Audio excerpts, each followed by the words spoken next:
Good morning, it's your crazy old coot here. So we're going to do a flashback a few days ago when I first got my brand new shiny R5 2400G.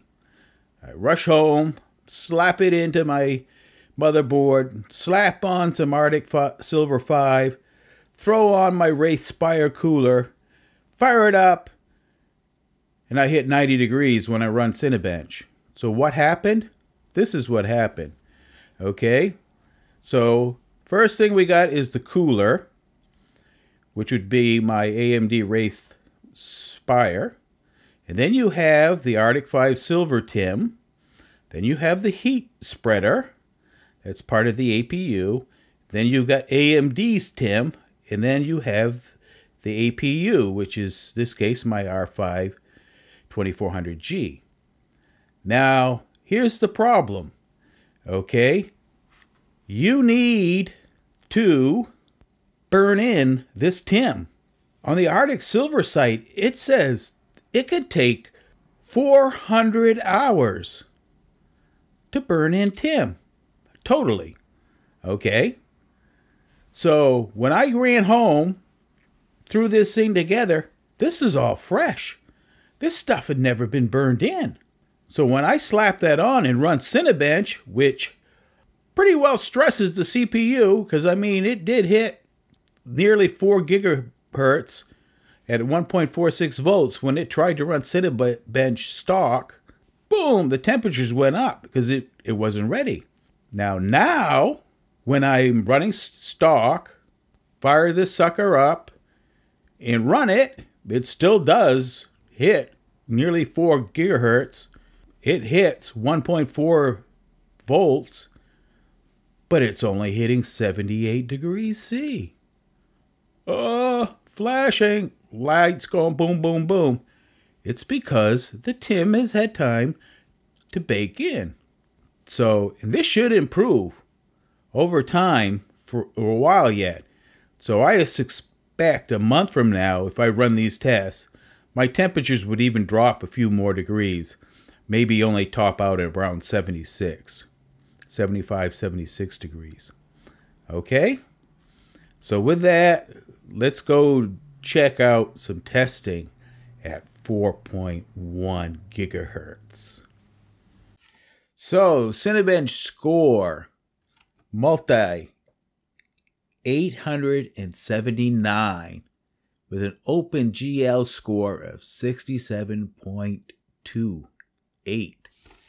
Single-threaded score, a scorching 164 single-threaded score. That's amazing. And what did I get for temps? 78 degrees C max. All the cores, and, 4.0, basically 4.1 gigahertz. So now we go into Firestrike.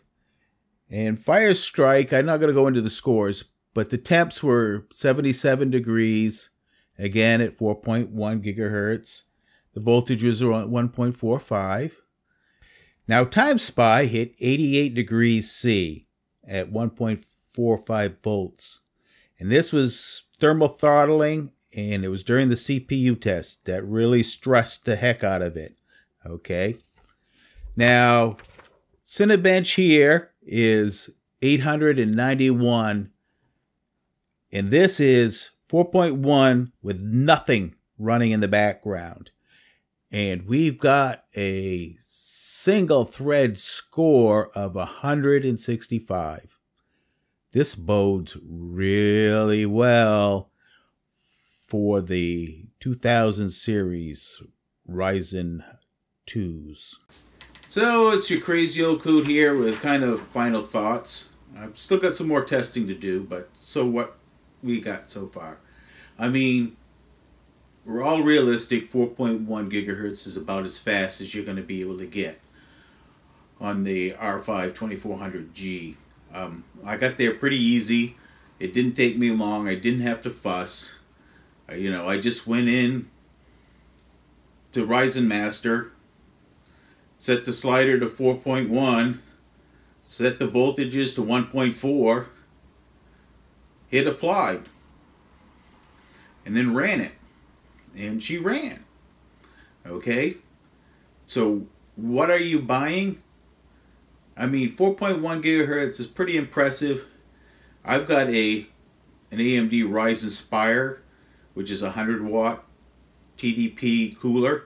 It's actually the next step above what comes with it, because I had it stock from my R5 1600, and I put an Noctia cooler on that.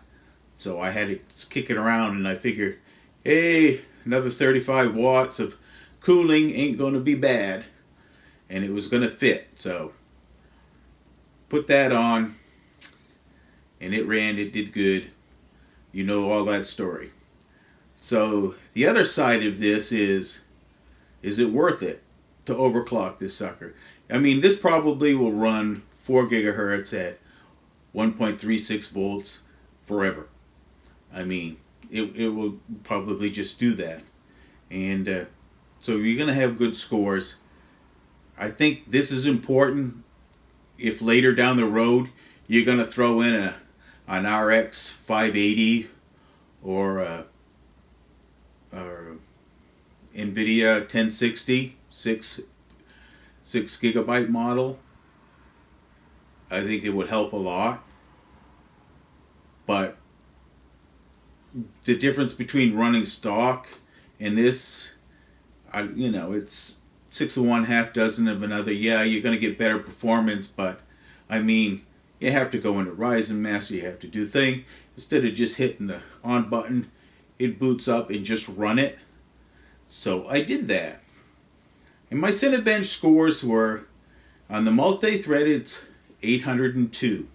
Okay, that's about, you know, that's, you know, 4.1 is going to give you an 11% boost.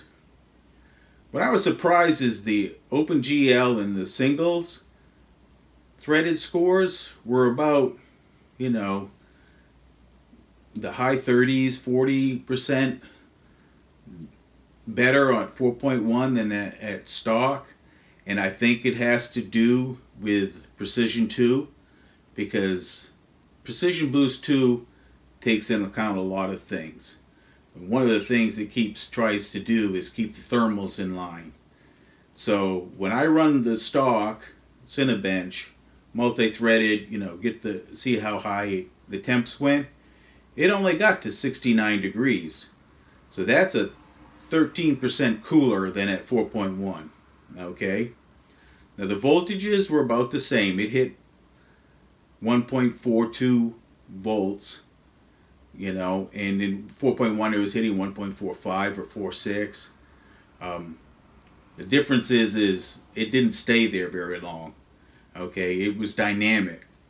And I think that's kind of affected the Cinebench scores, because I think Precision 2 is kind of looking at, here's my workload, here's how fast I can go. I'm trying to keep balance the output, my performance with the workload, and so it kind of throws it a little bit.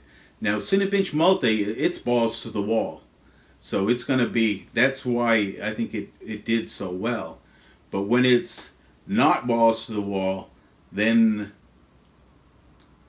Precision Boost 2 is trying to manage things, and it does a good job, but it's not like balls to the wall all the time. So I'm going to do some testing, just stock.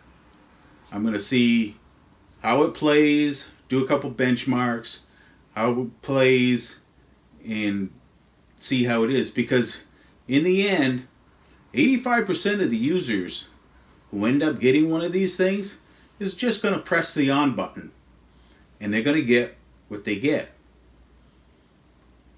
They're not going to mess with all this other stuff. You're not going to want your 12-year-old daughter getting into Ryzen Master and messing around. Same with your 12-year-old son, for God's sake. Probably even worse idea, because they'll blow that sucker up. So with that in mind, we're going to see, because these bills are going to be a lot of second computer bills. Bills for your kids, bills for your parents, bills for your neighbor who knows nothing about computers. So they're just going to push the button and go. And so my next video is, when you push the button and just go, how does it go? So this is your crazy old coot wishing you a good evening.